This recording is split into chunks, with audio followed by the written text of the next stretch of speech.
So listen, we all know by now that defending in FC26 isn't just about mashing tackle and praying, especially on the Nintendo Switch 2, where quite honestly, every single one of those 30 frames per second counts. Your defensive timing and positioning are the difference between keeping a clean sheet and rage quitting after another sweaty rebound goal. So in this video, I'm breaking down exactly how to defend better in FC26, and we're going to talk everything from positioning and jockeying to AI help and counter press traps. Now, whether you're on the Switch 2, PS5, Xbox, or the PC, these fundamentals are generally the same, but I'm also going to highlight a few Switch-specific quirks that you'll want to know. Let's get stuck in. All right, so tip number one is defensive mentality. Stop reacting and start anticipating. Now, the biggest shift that most players need to make is all in the mind. Average players react to what the attacker does, and good players predict it rather than react. So watch how your opponent builds up. Are they always looking for that diagonal ball into space? Do they love the cutback? Who doesn't love the cutback? Once you identify their habits, you can move your defenders before the danger happens. Now, in FC26, the new ball physics and smoother animations make this even more crucial. There's slightly more recovery time if you manage to read the play early, but if you dive in late, you are absolutely cooked. Now, I treat the first sort of 5 to 10 minutes of game time in every single game as a learning experience. So I like to try and keep possession for as long as possible, and I just try to read how the other person plays, because every single person that you play against online is going to play differently. So you want to see, are they reckless with their pressing? Do they leave you a lot of space? Are they able to predict the most common movements that players will make when they're playing on Ultimate Team? Once you learn more about who you're up against, you can play a more intelligent game. But the most crucial thing to this first point is stay patient, use positioning first, and don't commit unless you are certain. Now, tip number two is all about player switching, the unsung hero. Now, let's talk about probably the single biggest difference between good and great defenders. Use the right stick to switch your player cursor whenever possible. I'm going to say it again. Use the right analog stick to switch whenever possible. It will give you full control to pick the exact defender you want. No random auto switch ruining your defensive shape. There have been way too many times where I use L on the Switch 2 or L1, depending on which console you're on, to do the player switching, and it is just not reliable. The AI doesn't always select the player that you want, and all you need to do is just cycle to the wrong person once and you're screwed.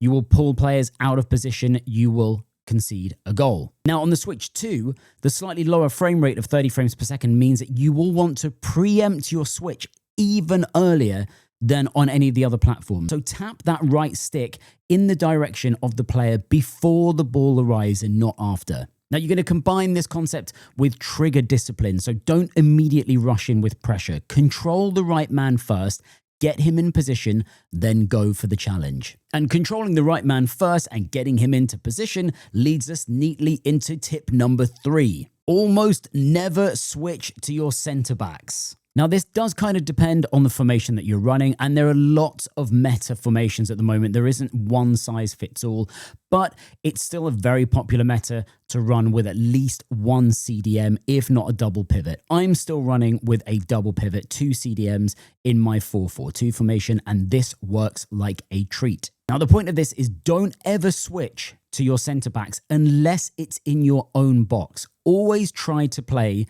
with your central defensive midfielders to be able to cut out the passing lanes and help to support your defense in central positions. Now, this is nice and easy if your CDMs are behind the ball and already supporting the defense before your opponent starts running at you. Now, if that happens, all you're going to do is pick your one CDM or one of your 2 CDMs if you're running a double pivot, and you're going to use those guys to keep moving back away from the attacking player and help to just solidify the defense. Now, listen, if you want to press, then you can, but the point is you're going to be pressing your opponent and pressing the ball with your CDMs, leaving your center backs to defend and hold their position. Now, if play and the ball has bypassed your CDMs and they have been caught further up the pitch, you are going to, as the first line of defense, assume control of those CDMs and get them to sprint so they're back behind the ball rather than in front of the ball. That is the optimal strategy ahead of controlling your centre backs,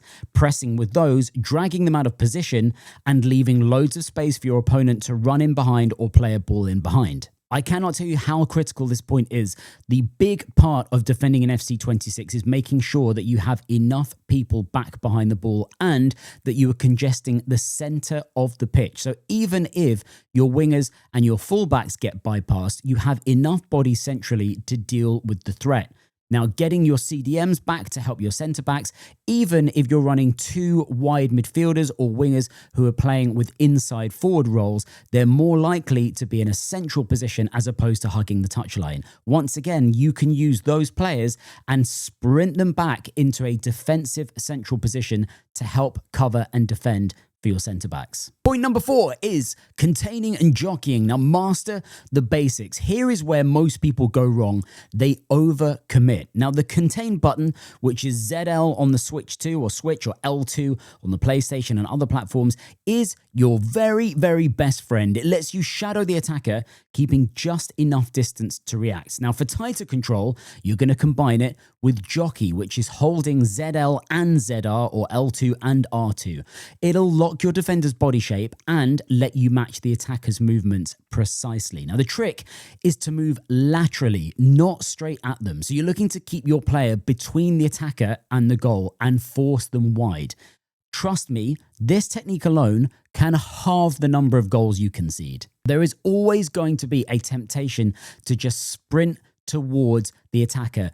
Don't do it. Like I say, the whole point of this is that you are moving laterally. You're looking to block movement forward, not by trying to necessarily get the ball directly, but to contain, to frustrate your opponent, and to not give them any obvious options in an offensive position. Point number 5 is tackling and timing, because timing is everything. So with tackles, you want to tackle late in the animation, not early. So you're going to wait for the heavy touch or when the attacker's body is exposed. Now, standing tackles using B or circle are absolutely fine. But remember that even with perfect timing, there's always a rebound chance in FC26. So only go in when you have backup. Now, slide tackles with Y or square are now far riskier. They are way slower to recover from, especially on the Switch 2. Like I say, with that 30 frames per second, you've got to do a lot more anticipating. With a slide tackle, if you get it wrong, you're toast. So use them as a last-ditch option. But clean tackles from the front or side keep you on your feet and ready to counterattack, and that's the sweet spot. Tip number 6, using secondary press, but don't overdo it. Now, secondary press, which is holding R or R1, sends your AI teammate to pressure the ball. Now, this is super powerful and also very dangerous. If you spam it, your defensive shape falls apart because the AI abandons its zone. Instead, you want to think to use it situationally. For example, when the opponent is in a wide area or when you're ready to intercept a passing lane yourself. Think of this as bait. You're going to send the teammate to close down, then switch to another defender and cut the next pass. And remember, you're switching to that other defender with your right stick. Train yourself to use that right stick. Don't use L1. Tip number 7 is all about defensive shape and depth. Now, before the match even kicks off, your tactics are going to define how easy or hard defending is going to be. Now, if you find yourself getting exposed by through balls, lower your defensive depth to around 40 or 45. Now, if you're confident in your reactions and your switching, push it to 60 or 65 to press higher and keep opponents boxed in. Now, remember, on the Switch 2 and on the Switch, we've got a slightly different quirk because if you're playing in handheld, things are generally harder to see with the camera. And that can make tracking depth a little bit tougher. So experiment until what feels right for your play style. For the record, I have played both with a very, very deep defensive line looking to counter, and currently I'm playing with a much more pressing high line. But it's taken me a fair while to get confident in my reactions and to just improve at the game and be able to anticipate what my opponents are generally likely to do. So if you're conceding loads of goals, get that deeper defensive line, and there is absolutely no shame in looking to absorb pressure and cede possession and look to counter. If you're confident in your player switching and you're confident in your judgment in tackles, then look for that higher defensive line, look to catch people out with your offside trap, and just look to try and regain pressure and keep the pressure on your opponent's third, and try to make your matches more about what you do in attack rather than defense. Tip number 8 is all about interceptions and passing lanes. So I've already alluded to this. Try not to chase the ball, but guard the space. Now, most top players will defend the passing lane, not the dribbler. So position your player just a step ahead of where the next pass is likely to go, because you will force errors, you will win possession easily, and you're going to conserve your player's stamina. Now, this is also far safer than diving into tackles, especially late in a match when emotion starts to kick in, judgment becomes that little bit more impaired, and strategy and deeper thinking tends to go out the window. So try to establish this as a basic. You are looking to contain and guard space. Do not just think about getting the ball back and focusing on the player with the ball. You need to keep your eyes on what the potential danger is from off the ball players and not just focused on the player that has the ball. Tip number 9 is about defending corners and crosses. Now, corners and crosses have been somewhat nerfed in FC26. You won't see that many high balls tossed into the box and loads of brilliant banging headed goals, but they can still be deadly in FC26. You just need to know how to neutralize them. So once again, always take manual control of your key centre back, and I would suggest to hold them slightly away from the 6-yard box and time your header manually with B. Don't just start spamming B or clearance before the cross or corners even come in. Make sure that you're actually intelligently trying to defend your box. Now, for crosses, don't pull your fullbacks out of position too early. Let your midfield track back before committing. This goes back to what I was saying earlier on. You're looking to get your CDMs and your wingers, or even your wide forwards, to come back and help with the defensive work. So if you are in a position where your fullback or your centre back is the last line of defense, that is the least ideal situation. You want to make sure that if you have to press anyone on the ball, you are doing it with someone who has cover for themselves. Another massive tip is, if in doubt when you're defending, just clear the ball and clear it long. Possession means absolutely nothing if you're 3-0 down. There is a general fetish with the idea of passing out from the back.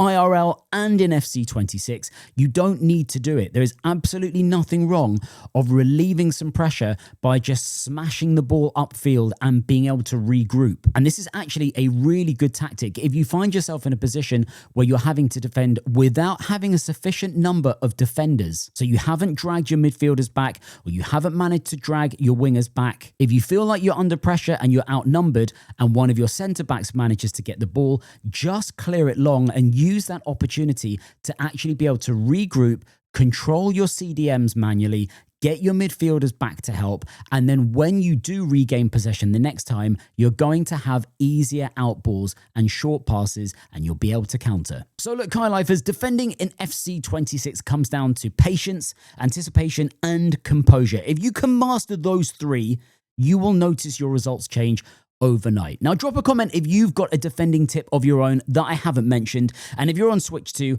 let me know how it feels compared to other platforms. Now, don't forget to like if this has helped you win a few more matches. Subscribe if you haven't already for more FC26 tips, and I will see you on the pitch. But until that next video, take care, much love, and peace out.